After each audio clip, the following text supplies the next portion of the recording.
गृह मंत्री अमित शाह इस वक्त पहुंचे हैं और उनके चेहरे पर आप एक खुशी देखिए। यहां पर वो मुस्कुराहट सब बता रही है। उन्होंने टीवी 9 से कहा था कि हम रिकॉर्ड जीत दर्ज करेंगे, हमें रिकॉर्ड वोट शेयर मिलेगा। वो सारी चीजें साफ हो गई हैं। बीजेपी मुख्यालय पहुंचे गृह मंत्री अमित शाह। ये रिकॉर्ड जीत और रिकॉर्ड वोट शेयर की जो बात की, उनका ये सारी चीजें सामने आ रही हैं। मैं सीधे सुधांशु जी के पास चलूंगा। सुधांशु जी, एक देखिए, मैं आपसे उम्मीद, ये देखिए अभी तस्वीरें आपके सामने हैं, गृह मंत्री अमित शाह, और अब से कुछ ही क्षणों में वहां पर प्रधानमंत्री मोदी जी भी आने वाले हैं।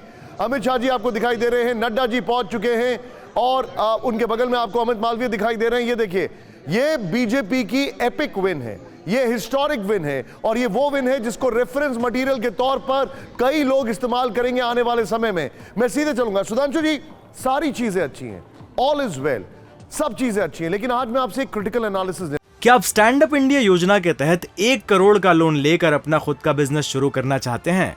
तो फ्रीडम ऐप को डाउनलोड करें और इसकी पूरी जानकारी अभी प्राप्त करें। चाहता हूं क्रिटिकल एनालिसिस ये है कि जब हिमाचल के मुख्यमंत्री जी से बातचीत की थोड़ी देर पहले हमारी सहयोगी ने, तो उनका ये सीधे सीधे कहना था कि रिबल फैक्टर हमारे लिए नुकसानदायक था।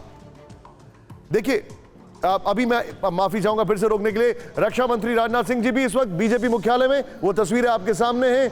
ये देखिए, इनके चेहरे पर मुस्कुराहट। हालांकि राजनाथ जी ने भी कहा था कि हम सारे रिकॉर्ड तोड़ने वाले हैं। उनके चेहरे पर ये देखिए, सारे नेताओं के चेहरे पर जो एक जिसको कहा जाए भाव है, वो बता रहा है। सीधे मैं चलूंगा यहां पर, ये देखिए राजनाथ जी और उनके साथ तमाम बीजेपी के नेता। अब मैं सीधे चलूंगा। सुधांशु जी, क्या ये एक चिंता का विषय नहीं है कि एक ऐसी जगह जहां से आपके इतने केंद्रीय मंत्री, आपके पार्टी अध्यक्ष आते हैं, वहां पर इन फाइटिंग, और उस इन फाइटिंग से पार्टी का नुकसान? देखिए, यदि जयराम ठाकुर जी ने यह बात कही है, यद्यपि मैंने उनका वक्तव्य नहीं सुना, परंतु आपकी बात करी मैं मानूं तो निश्चित रूप से उन्होंने कुछ अनुभव किया होगा, उस आधार पे कहा होगा। परंतु यदि हम कोई प्रदेश हारते हैं तो फिर हार किए उपरांत जब कारणों की समीक्षा होती है, तब हम कोई निष्कर्ष निकाल सकते हैं कि ये कारण रहे होंगे। मानवीय बात है, हार का कोई एक आध कारण नहीं, 3-4 रहे होंगे। तो जब हम इन चुनाव परिणामों का विश्लेषण करेंगे, तब हम किसी निष्कर्ष पर पहुंच सकेंगे कि इस कारण की पराजय के क्या रहे। परंतु मैं पुनः कहता हूं कि जो हिमाचल में हुआ है, यह उस श्रेणी का है जिसे राजनीति में कहते हैं कि हार और जीत चलती रहती जी। परंतु अन्य पार्टियों के साथ जो अन्य जगहों पे हुआ है, उनमें, जैसे मैं एक बात कहूं, हिमाचल में हमारा वोट परसेंट लगभग इंटैक्ट है। गुजरात में हमने 6 से 7% वोट परसेंट बढ़ाया है।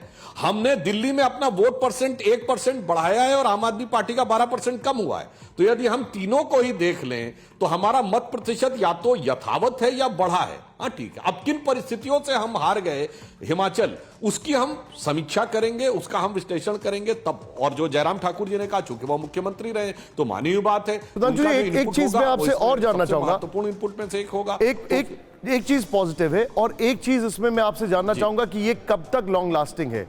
जो पॉजिटिव चीज है, अभी मैं थोड़ा डेटा एनालिसिस कर रहा था, आज रात में 9 बजे हम वो दिखाने भी वाले हैं।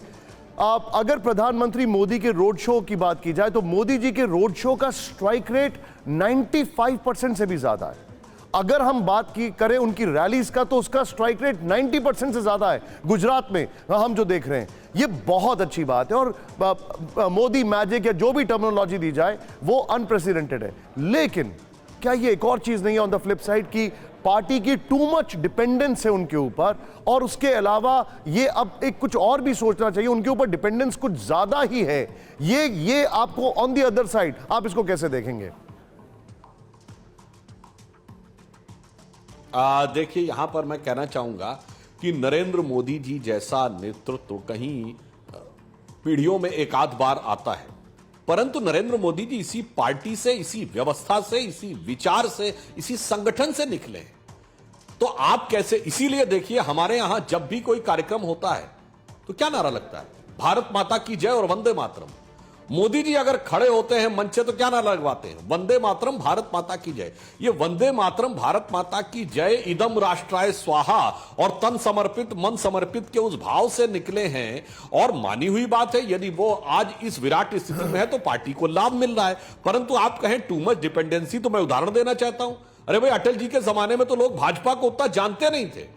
लोग अटल जी को जानते थे, भाजपा को नहीं जानते। सही बात है। एक वो भी दौर था, सही बात ऐसा नहीं, वो भी इसी व्यवस्था में से निकले थे। सही तो बात। हमारी पार्टी की तो क्रेडिबिलिटी ये है, मैं एक पंक्ति कह दूं निशान जी, कि भारत के राजनीतिक इतिहास में 2 ही प्रधानमंत्री ऐसे हुए जिनके प्रधानमंत्री बनने से बरसों पहले जनता ने कहा यह प्रधानमंत्री होना चाहिए। वो जननायक होने के बाद प्रधानमंत्री बने, एक अटल जी और एक मोदी जी। और बाकी सारे प्रधानमंत्री कुर्सी पे आने के बाद नेता बने। जब वो पहली बार प्रधानमंत्री बने तो जनता तो छोड़िए, अपनी पार्टी का भी पूरा सपोर्ट नहीं था। मैं नरसिम्हा राव जी और मनमोहन सिंह जी की बात नहीं कह रहा हूं, वो चाहे राजीव गांधी जी हो, वो इंदिरा जी की दुखद मृत्यु के उपरांत, चाहे इंदिरा जी इंडिकेट सिंडिकेट की लड़ाई की वजह से, या जवाहरलाल नेहरू जी महात्मा गांधी की कृपा से, तो बाकी सारे परिस्थिति जन्य थे प्रधानमंत्री। और सिर्फ ये 2 प्रधानमंत्री थे जो लोकजन्य थे, यानी जनता से उत्पन्न होकर आए थे। तो आज मोदी जी 21वीं सदी में अगर मैं कहूं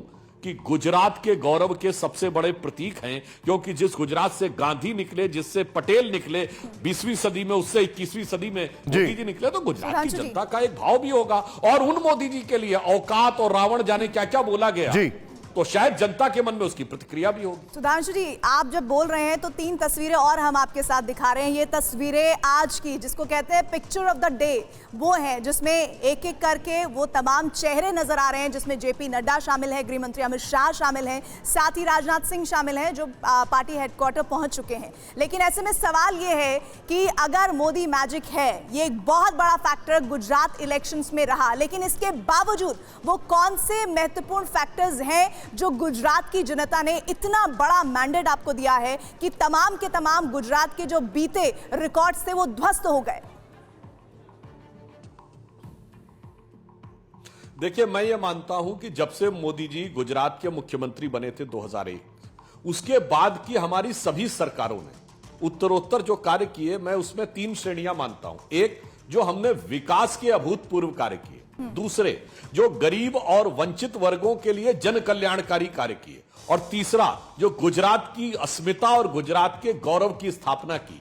और इन सब के साथ साथ हमें मोदी जी के इस विराट व्यक्तित्व की अपार लोकप्रियता का लाभ मिला।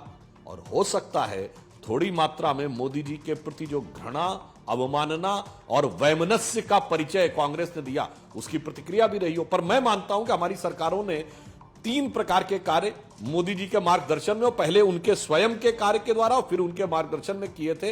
विकास, जन कल्याण और गुजरात की अस्मिता, गुजरात का गौरव।